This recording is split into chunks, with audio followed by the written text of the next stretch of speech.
talked about some of the cosmological evidence, and I'm trying to explain this evidence by staying in the room or jumping outside the room for the better explanation. Now we're going to shift toward biological evidence, because it turns out there are a couple of features of the universe that just scream for explanation. And one of the biggest one is, how does life emerge from non-life in our universe? As a matter of fact, we've been conducting, scientific community has been conducting origin of life studies for many, many decades. And we're not getting any closer to an answer on that question. As a matter of fact, the more we drill down into the nature of biological life, the more difficult the question becomes. Now, when we do a good investigation of any crime scene, we ask the questions you probably asked when you were writing a good term paper in high school. What, how, when, where, why, who? These are questions we ask to determine what happened at the scene and who is our suspect.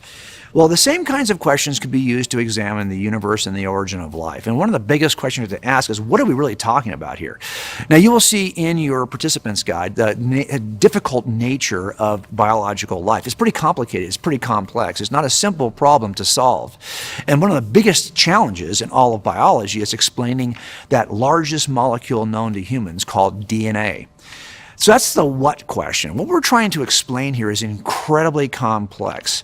Another question we might ask is where? Where do we think that life could emerge? Well, I will tell you this. When we look at all the locations that have been offered by people who are trying to determine how life originated in the universe, people have suggested it occurs in the early atmosphere of the Earth. Those actual studies have demonstrated that's a pretty tough sell, and so people have moved away from that. They said, well, maybe it occurred in the oceans or the early oceans, but people disagree about that. And maybe it occurred underneath ocean rocks or at the surface of the terrestrial crust. It's been so frustrating because each one of these locations offered doesn't work for a number of reasons.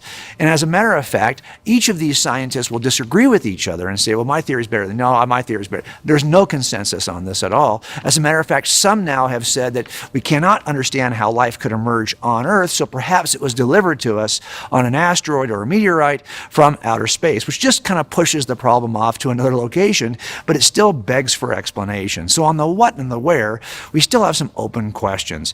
But when we talk about why did it emerge? What could cause this? Is it a matter of random chance? Is there some aspect of physical law, of physics, that made life emerge here? Well, to be honest, we looked at both of those. The odds are so strikingly long against the formation of life from nothing that's really not a good explanation. Sometimes, too, when people say chance, what they really mean is I have no explanation at all.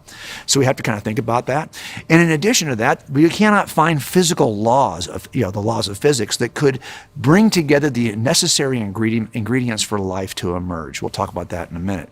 But then we have to ask the question, well, when did it occur? One thing we do know for sure in the entire history of the Earth, life seems to emerge in very striking fashion all at once. The range in which life emerges on planet Earth, even according to the most atheistic scientists, is strikingly short. How do we explain the sudden emergence of species, the sudden emergence of life altogether? So this is something that all of us are searching through to find a good answer. Well, I want to focus in on one thing that I thought, for me at least, was very compelling. And that is this molecule we talked about called DNA. It is the longest molecule known to humans. And it consists of 4 nucleotides that are arranged in a specific order in the molecule called DNA. This order is not just random, it's communicative. It is information. As a matter of fact, the formation of life, all of the micro-machines in your cells, the formation of proteins from amino acids, all of this stuff that occurs in biology is dictated and driven by the genome, by the information, the nucleotide sequence in your DNA. Think about that for a second. If that's really information in DNA, how do we get it? Where does information come from? Stephen C. Meyer is a philosopher of science, and he made a very striking observation, which I think is pretty sound, and that is that we don't have a single example anywhere in the history of science, anywhere in the history of the universe, in which information has ever come from anything other than intelligence. Do you think physical laws can produce information?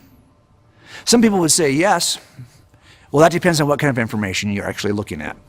So I wanted to describe for you the 4 levels of information, or the 5 levels of information, to show you how complex DNA information is and why it screams for an intelligent mind as the source. Imagine you probably have a dog. I have a dog. I have a great dog, by the way. It's a Welsh Pembroke Corgi named Bailey. I mean, Corgis are great dogs. That's why the Queen has, 10 of these dogs? I mean, it's awesome. But I will tell you that she may not be the smartest dog in the world. If I gave her a typewriter and asked her to bang out a sentence, her first effort looks like what you're seeing here. Is that information?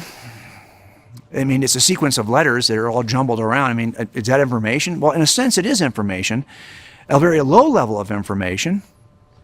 It's a sequence of letters that's complex. I doubt she could type that same sentence twice. It's pretty complex, but it's not specific. There's no specificity. I see no words. This is a level of information that is called statistics by an engineer named Werner Gitt, who has done some work on the levels of information. It's the lowest level of information, just like small repeating patterns, even more complex repeating patterns. This is all information, but it's the lowest level of information. Yes, you could get this kind of information from inside the room of the natural universe with just space-time, matter, physics, and chemistry. Granted, but this is not what DNA is. Let's go another level. What if Bailey, my dog, could get on that typewriter and she could actually type out words like you're seeing now, but they're not words in any particular sentence order.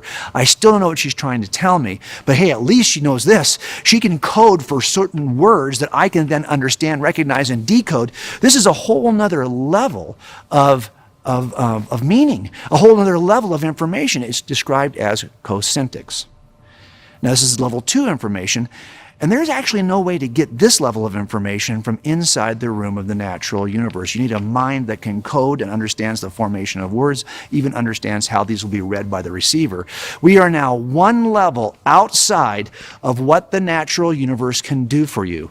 And we are still not at DNA. This is another level of information, but we're not close to DNA yet. What if Bailey could type out words and actually put them in a sentence? Grandpa is eating. You see, the sentence now has meaning. I understand what Bailey's trying to tell me. She is trying to tell me that Grandpa is eating. This is another level of information. This is called semantics. But we are still not at what DNA is. And we're now 2 levels outside the room of the natural universe in terms of what space, time, matter, physics, and chemistry can deliver. Well, what if Bailey could actually not just type out a sentence, but she can make a request with her sentence? Think about that. Oh my gosh. Well, how would she do that? Here's a sentence, for example. It's clear she wants Grandpa to feed her. Okay, this level of information in which the sender is actually making a request, well, this is a whole other level of information. We are now, we're now 3 levels outside of what the room can do, and this level is called pragmatics. It's very useful, very practical. But what if Bailey's even sharper than this? She's asking Grandpa to feed her, not because she wants to get fed. She's asking Grandpa to feed her because she knows that after every meal, Grandpa takes her for a walk. If the goal Bailey has is to get something that happens after the request that she knows is coming, this is called apobetics. It's the highest level of information, and it turns out 4 levels now outside what the natural universe can deliver, we are finally at the level that we see in DNA. How in the world are we going to explain this? Remember, low-level information like Bailey's first sentence you see here is no way to tell what it means. And I can even take a character out, and it makes no difference in terms of meaning. But go to the highest level of information. Do you see her sentence here? Let's eat, Grandpa. Well, if you take out the comma, the same comma we took out in the first sentence, do you see how the entire meaning of the sentence changes? This is no longer Bailey asking to be fed. This is Bailey who wants to eat Grandpa. Do you see the difference? This is how we know it's the highest level of information. Well, think about this. You and I, we have a DNA code that describes everything about us. And there are now genetic therapies in which all they try to do is change the information in the DNA because subtle changes to the nucleotide sequence produces physical changes in meaning, in structure, in how we are as humans. This tells us that DNA is at the highest level of information, far more than statistics. We are looking at the level that has now been called apobetics. And the reason why that's so powerful is because we've got to try to explain how we've got that kind of information in our universe. Can we stay inside the universe to explain that? Now, there are a couple of ways that people have tried to explain it. They all fail. They can't explain really how we get this level of complexity and specificity in DNA. They can't explain where this might emerge. They can't explain when this might emerge. Now, there is another explanation for DNA. If it's not going to be chance, which it isn't, And it's not going to be physical law, which they have to demonstrate to us that physics can somehow produce information, and they haven't. There's another option, and that is that it truly is information. Information that comes from a mind. Now here's what I'm seeing. In all those questions we started with, the what, when, why, where, who questions, the one question that science refuses to ask is the who.